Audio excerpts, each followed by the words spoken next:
Hey everyone, and welcome to Almost Cancelled. I'm Peter, that is Connor, and we are going to talk about the Deuce Season 2, Episode 5. It's called All You'll Be Eating is Cannibals. So, full spoilers for the episode, as always. Where do we begin? I feel like more so than any other episode, this was evenly split between a lot of different characters, going through a lot of different plots. So just pick one. Spin the wheel. Who are we going with first? Who are we starting with? Whichever one pops into your head first. Fine. Frankie and Candy. Let's go with that. Okay. So, Candy's trying to find money. She's trying to find stars as well. She's considering Laurie. We'll get to that in a bit. But she's trying to find money for the movie. And she tries to tell Vincent. And Vincent's like, nah, you know what? The restaurant and the bar game's enough for me. I don't know. Not enough.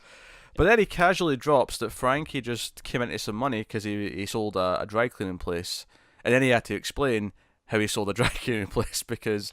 I'm not surprised given how miserable he was at that place last time. Yes.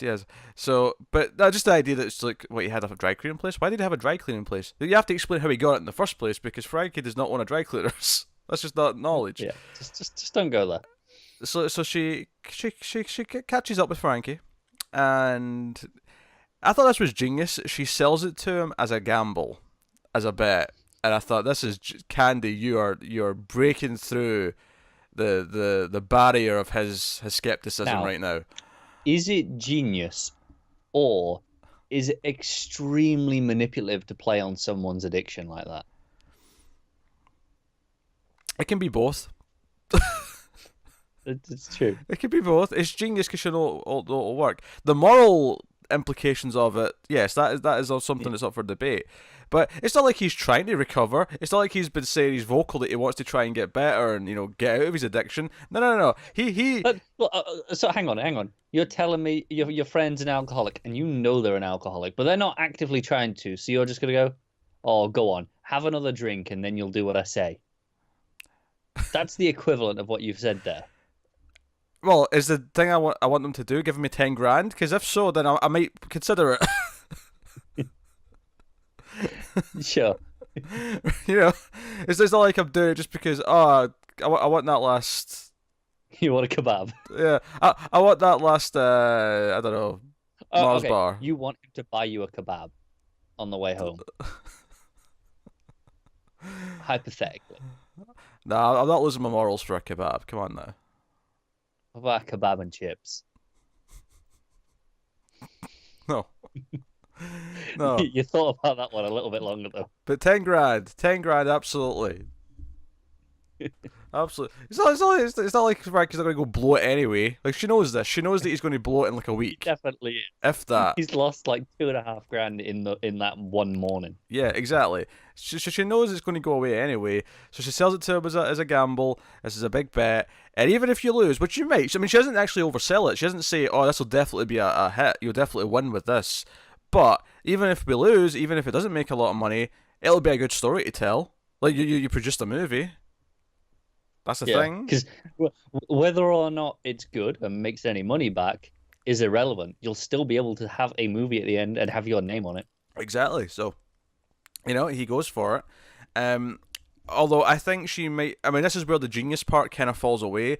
Is I don't think she considered what he might then do, thinking he's a producer and has a say in what the movie is. Because first of all, he goes back home to his new wife, who's he's not seen in days, and she's not upset. She's not happy about it. Although he kind of, and he's like, he goes, "You knew this when you met me. I'm free," and she's like, "Well, I brought you pizza," and then that was the end of it. No. It was, wait, what's on the pizza?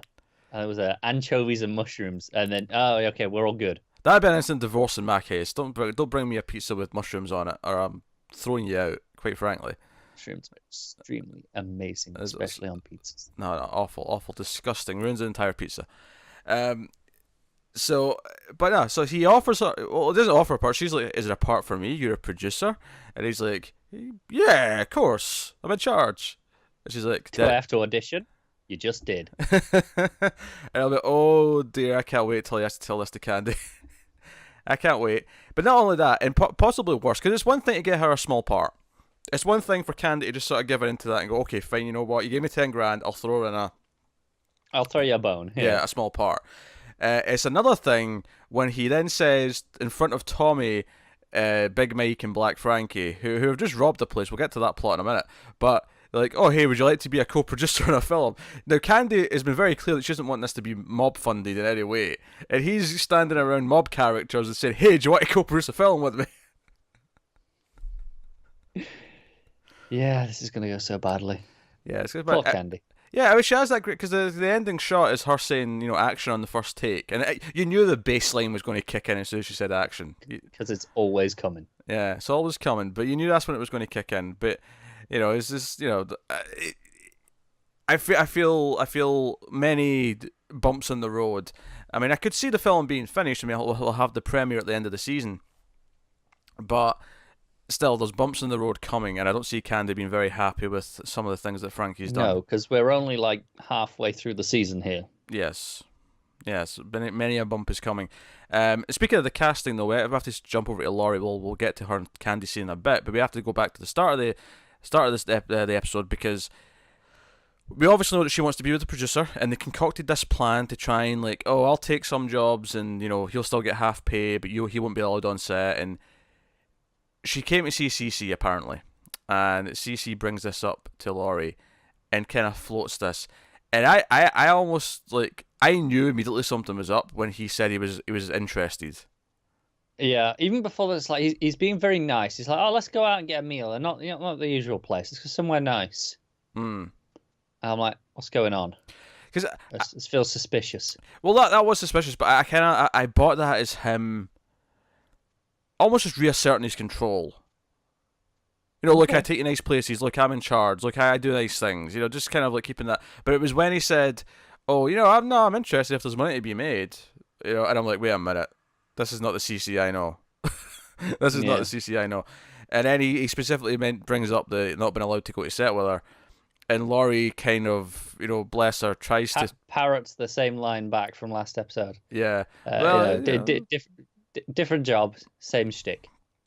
And Cece's doing this just to, like, call her out on this, and then beats her up. He punches on the stomach, and it's a very brutal punch in the stomach as well. It feels a massive slap across the face. It's a very uncomfortable scene. It makes this turn. Obviously, you start to get uncomfortable just as it's getting there, because you're like, okay, we know what Cece's like. Something bad's going to happen, and it's getting there.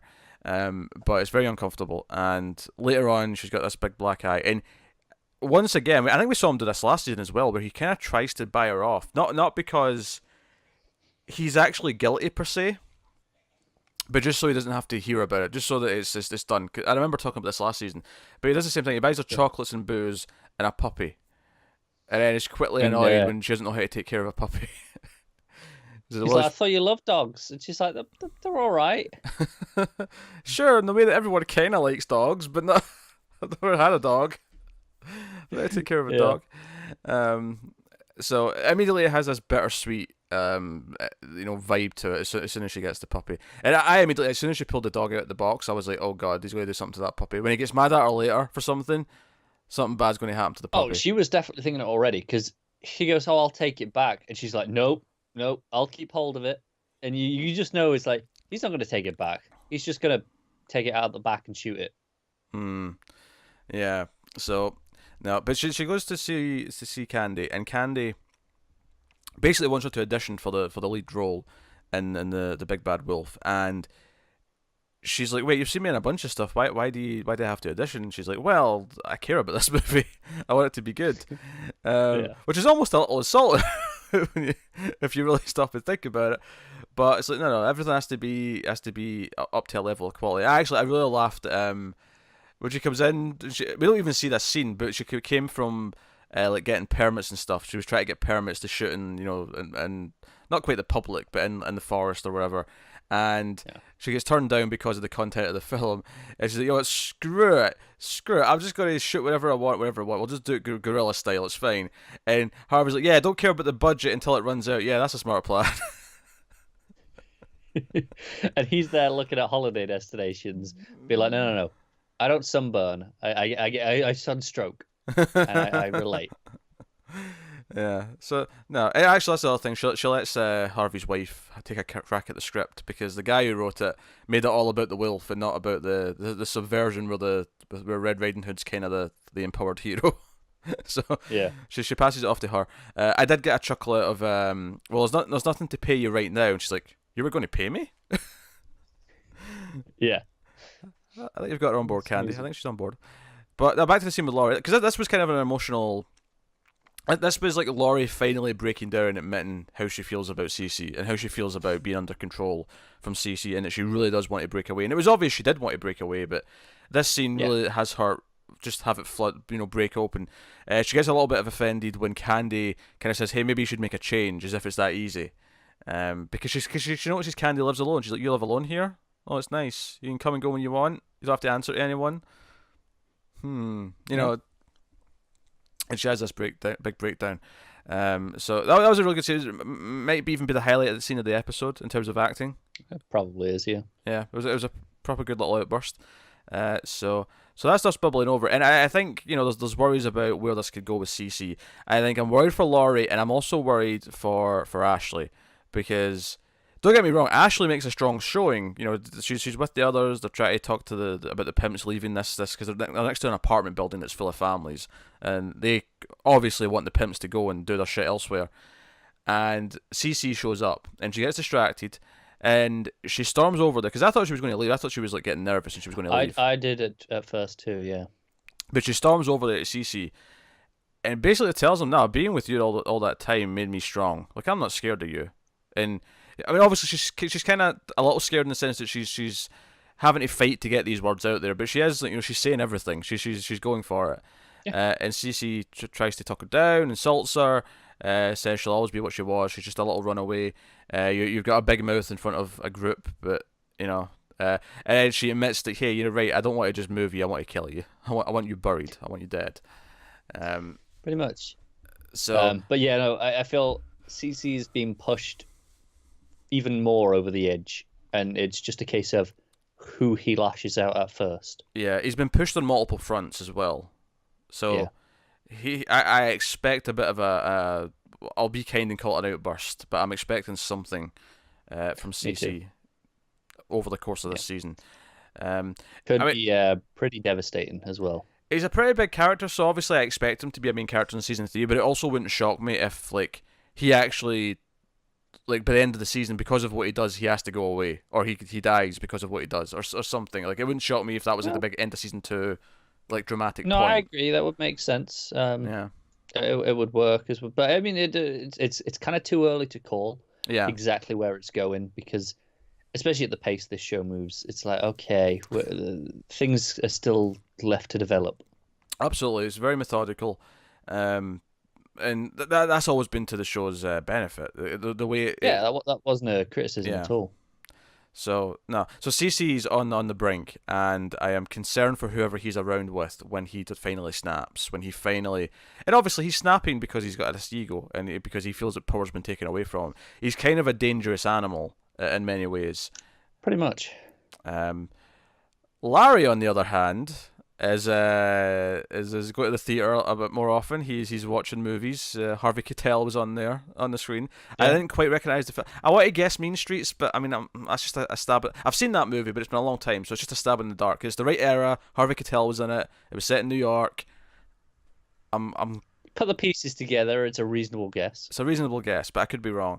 But he's walking home and he's got this smile on his face, and he's doing the lines for the movie. He's saying the lines, and he's really into it. He's practicing the acting. He cares about the acting. He's into this. Do you know the touch I really liked is when he ad-libbed a little bit. He added on something to the end of the line.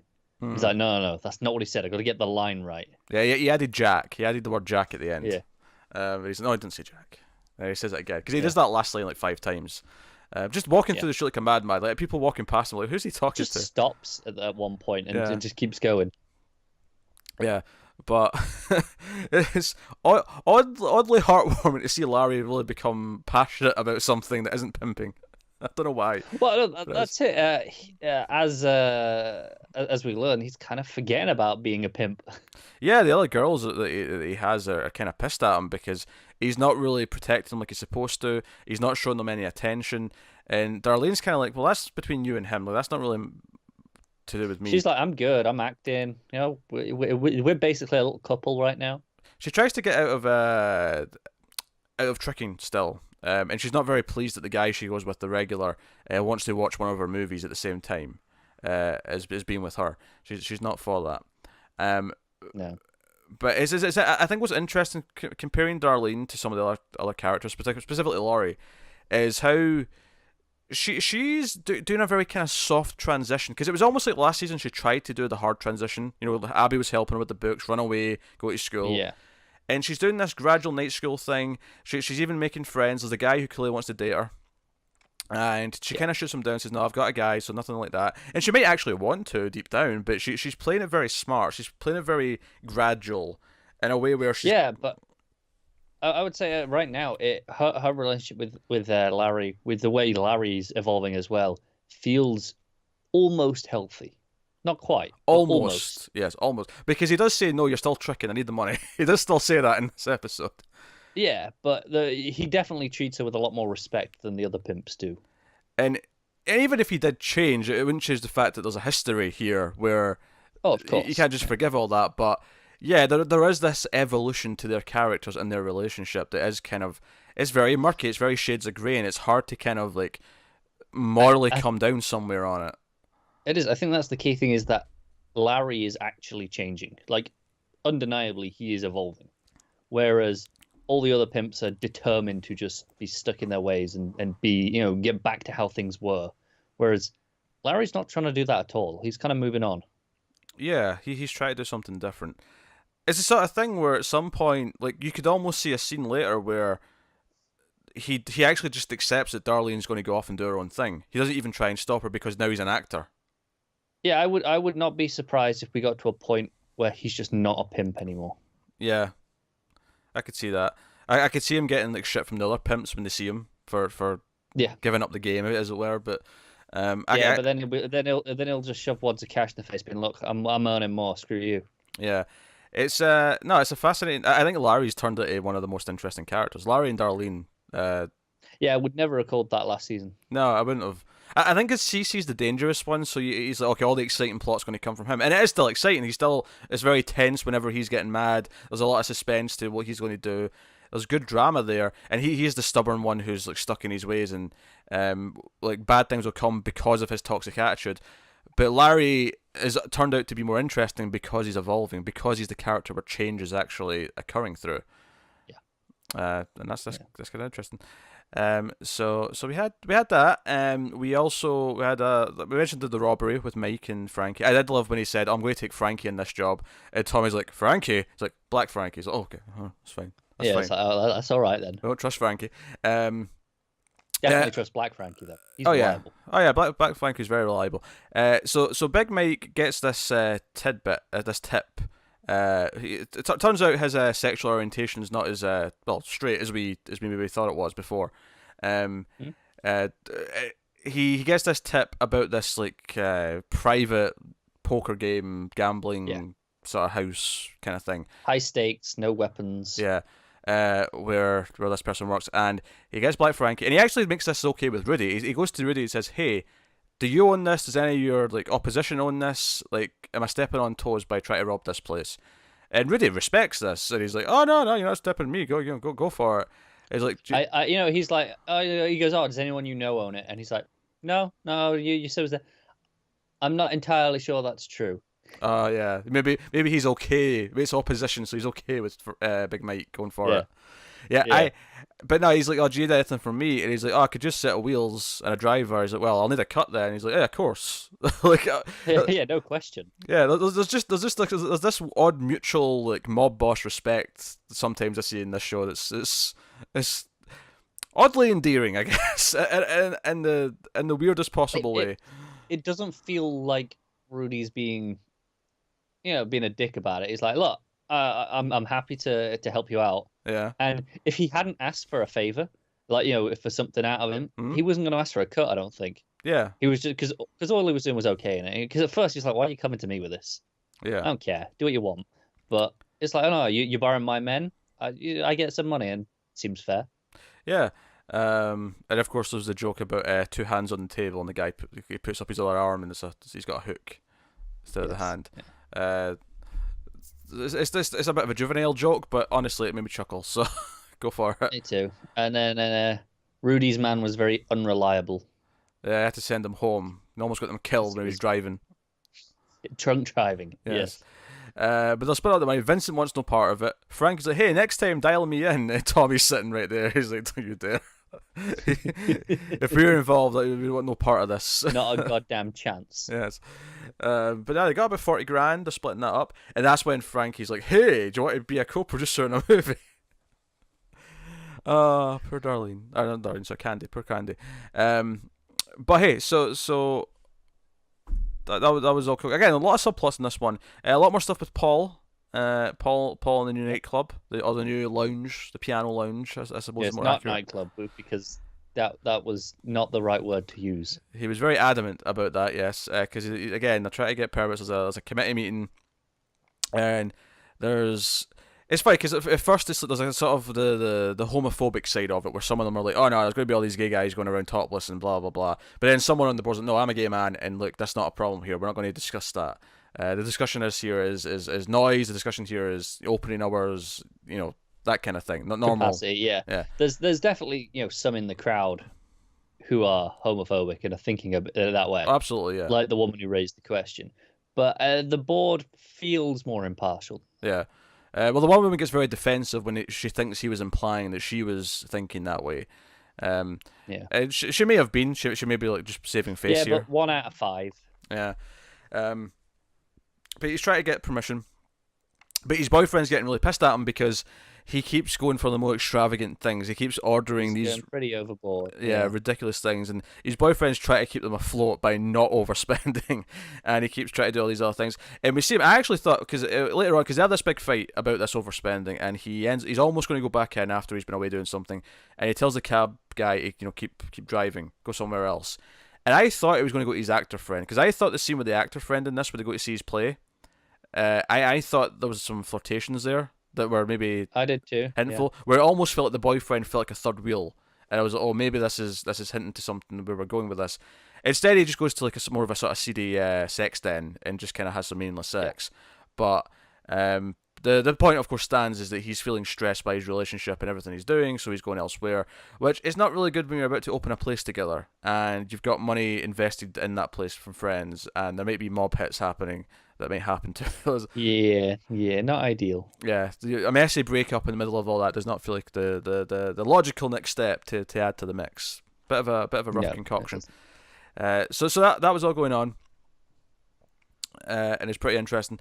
I think though where I got a few laughs from, but also had a lot of big story implications, was Bobby and the police raids, where we found out they cancelled the previous raids we heard about last episode, and Bobby complains about this to Karate Kid. He's like, hey, we give you this money, we cleared out because you told us to, and then nothing happened. We just lost like 2 days of pay because we weren't open.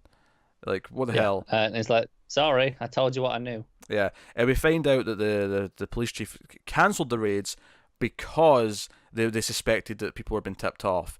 And it's like, no, we'll do another set, but this time we will only announce them an hour before we do them. There'll be no time for anyone to be warned.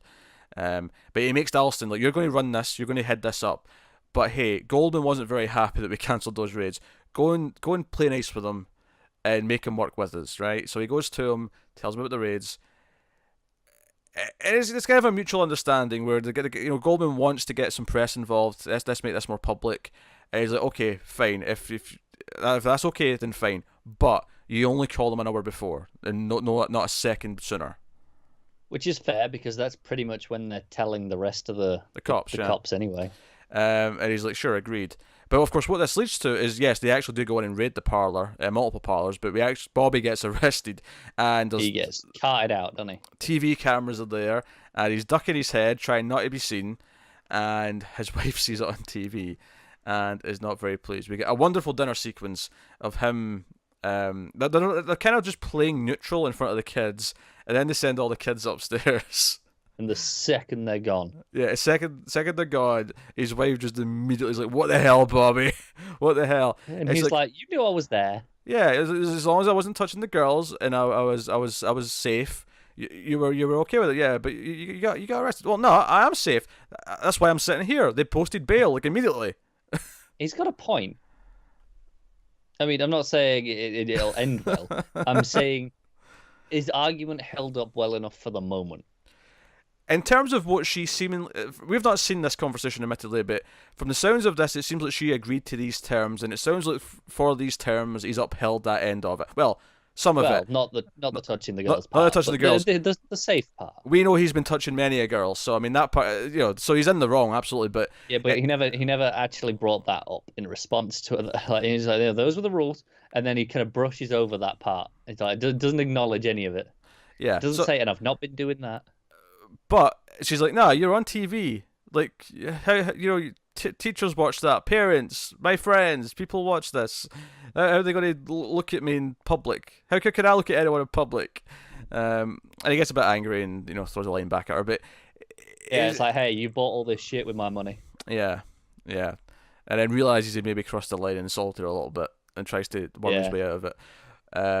But he's very stressed, and that's bubbling over because it then leads to the hi-hat where Abby wants to ban him because he's such a public figure in terms of the parlors and the girls, because she's doing her own thing as well. She's been hijacking the 366 for the clinic and having the girls come in and getting free meds and so on and so forth.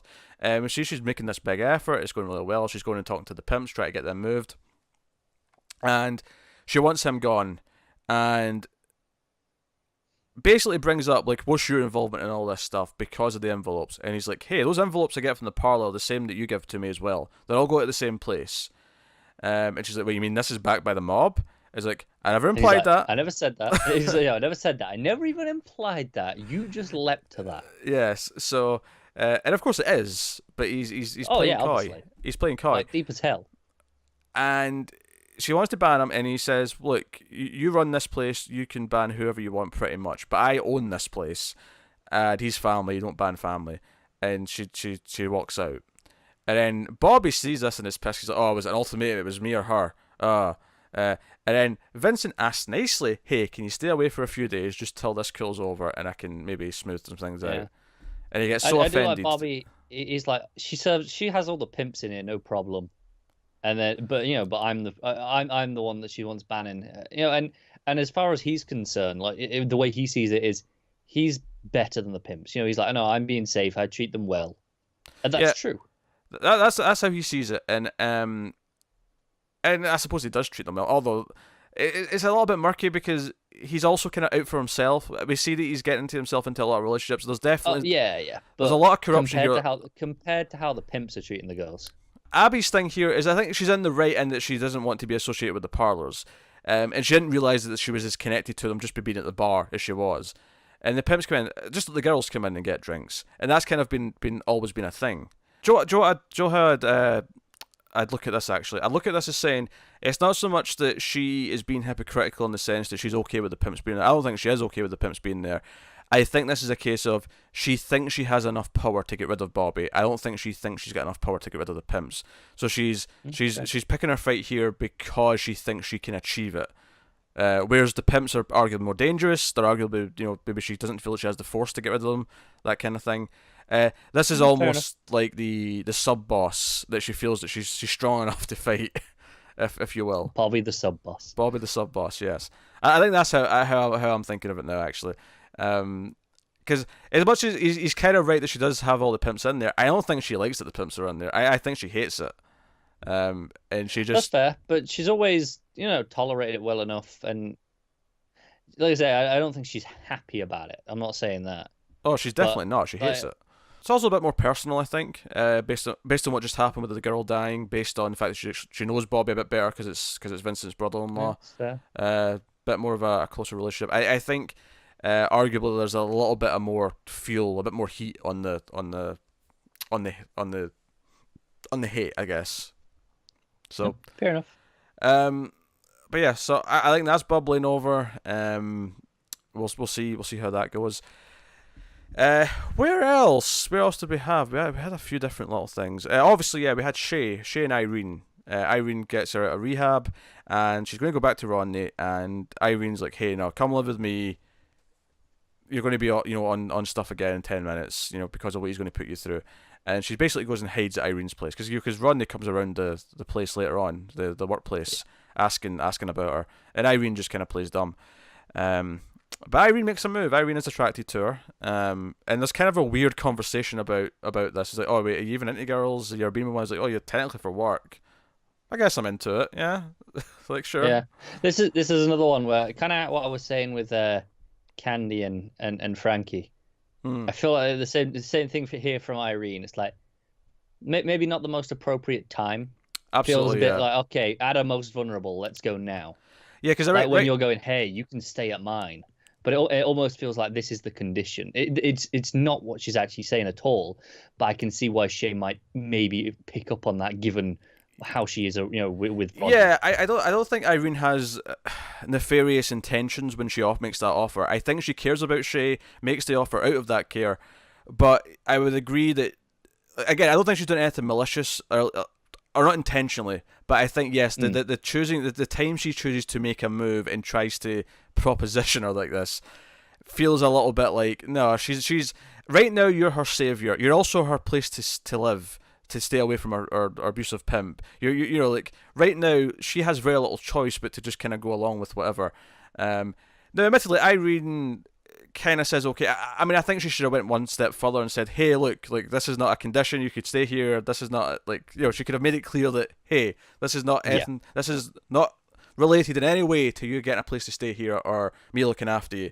That is happening no matter what. But yeah, it's a bad time. That's it. Like I said, I think Irene means, everything she's doing, like, completely legitimately. Yeah. But I think Shay might be interpreting it in the wrong way, just because of how what she expects, what she goes through with the pimps. Yeah, because to her, this is kind of what the life she knows is being manipulated and being controlled and right and whatever.